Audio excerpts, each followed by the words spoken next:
Good morning, you guys. Listen, y'all, my memory ain't memorizing. Like I literally just sat here for like 5 minutes trying to figure out the name of the app or the website that I use to tape my podcast. I had to scroll through my phone to see. I know the app like little logo thing, but I couldn't remember the names of my life. My memory is completely, totally, and utterly trash right now. Um, and I decided to go live earlier because I have some things to do today. But I really want to try to continue to go live on Mondays. Don't forget to subscribe to my podcast. Take this shit personal. My plan is still to release the beginning of season 3 on June 1st. So that will still be coming to you. Um, if you guys haven't gotten your tickets to my workshop June 4th, please do that. It's on my website, themahoganyproject.com. It's going to be a super dope virtual experience. The tickets are very reasonable. We'll be talking about confidence, self-esteem, how to process those things when influenced by suffering, right? And pain and trauma. So we'll be processing those things in the workshop. We do have some tickets. I do have some tickets left. So please make sure you cop those tickets. If you're watching this, subscribe to my TikTok, my YouTube. This also loads to YouTube. If you need to catch it on a replay, you can catch it on a replay on Facebook also, but it also loads to YouTube. Subscribe to my YouTube, subscribe to my Instagram and TikTok. So we're gonna get into this thing today. We're not gonna make it long-winded. We're gonna make it straight to the point. Emotional abuse, and I labeled it. The subtitle of this is "The Gift That Keeps on Giving" for several reasons. What I find with emotional abuse, and this is not just limited to emotional abuse. This goes into physical, sexual, dot dot dot. Right. But what I find with emotional abuse, and that's specifically what we're going to talk about today, is that it is absolutely the gift that keeps on giving. When let's use the example of a child. If a child grows up with the understanding that emotional abuse is the norm, that is their norm, that is the thing that they continue to experience as an expression of their parents' love, they can passively continue to do it and it become a part of their routine in their relationships moving forward, right? Everything from calling names to cussing and fussing to, transitioning into physical abuse, but devaluing, being harmfully attached, um, all of those things, even just like the demeaning words or manipulation or lying. If someone experiences that to be the norm or the standard of love, that is what they continue to produce, right? And I'm not at all saying that people cannot decide that I want to do something different. I don't like that. Of course they can. People do that all the time. But would it be out of the ordinary if they continue what was a norm to them? Absolutely not, right? We do what we know for the most part until we know something different.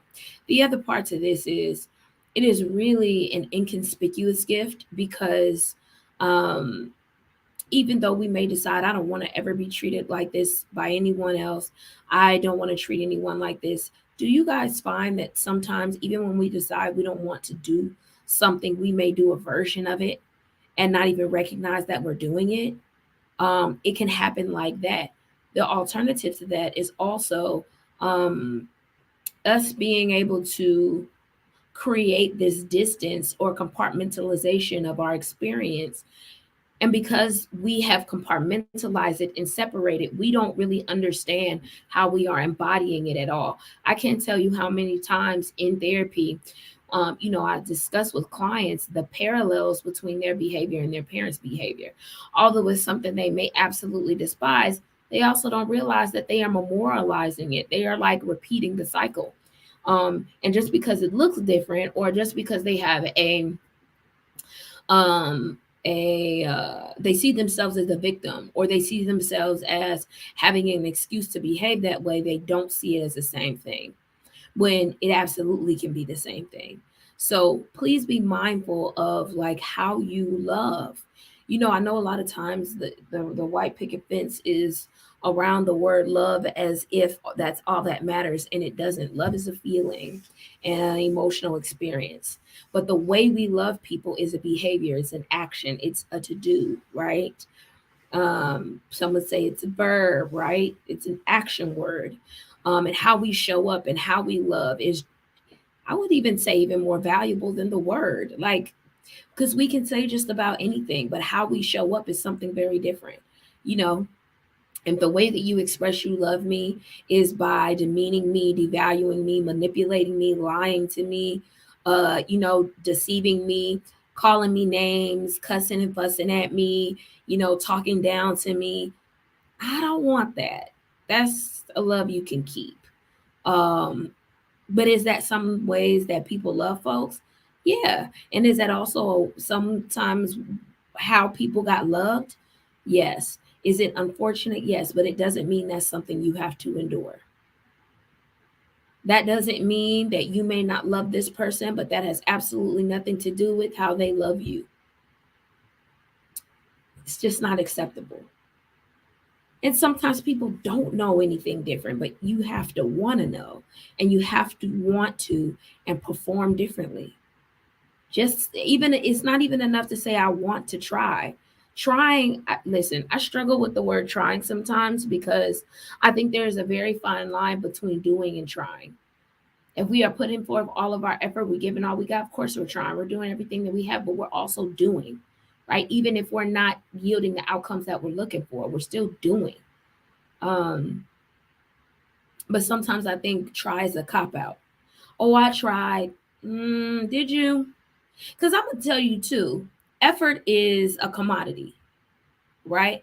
How much effort do we find that we put in things? We put in levels of effort into things we find valuable or a priority, right? So, for example, let's say I'm at a job that I absolutely dislike. I don't want to be here. I'm going to put in effort, but it may be the bare minimum.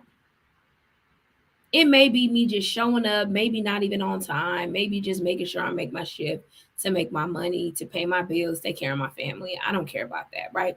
But let's say I'm at a job that I absolutely love and I'm trying to get a promotion and I'm trying to go to the next level. My level of effort will be impeccable. I'm going to show up on time. I'm going to be present. I'm going to make sure that I put in extra just so I can look great, feel like I'm making a difference in the space that I'm in, and also be prepared to move to that next level and show folks that I'm prepared for that. It's a different level of effort.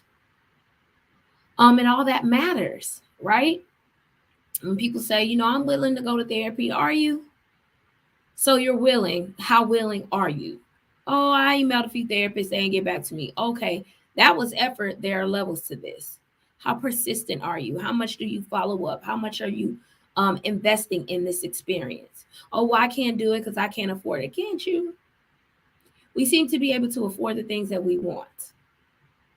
And sometimes we act like we can't afford the things that we need. You know, effort. How much are we investing in something that we see as a priority or valuable to us? Emotional abuse is transgenerationally harmful, right? And especially, I will specifically speak to my Black folks. You know, we can love on each other in a way that's not harmful, and even through our words, honoring each other, supporting each other, uh, you know, breathing life into, empowering, encouraging each other, respecting each other's boundaries with love, validating, reassuring. You can do all that with words. You can do all of that through emotional and psychological support. Um, our peers, right? Our parents, our kids, our friends. Emotional abuse just doesn't extend to your partner or your. If you are an emotionally abusive individual, it doesn't just extend to the people you have direct access to every day. That will extend to your parents, to your friends, to your other family members. It has no face. It is literally the gift that keeps on giving. So please be mindful. Please get help. If you find yourself in that space, get yourself a therapist, do a couple consultations, find you a fit, and take care of your business. All right. That is my message for today. Have a beautiful week. Bye.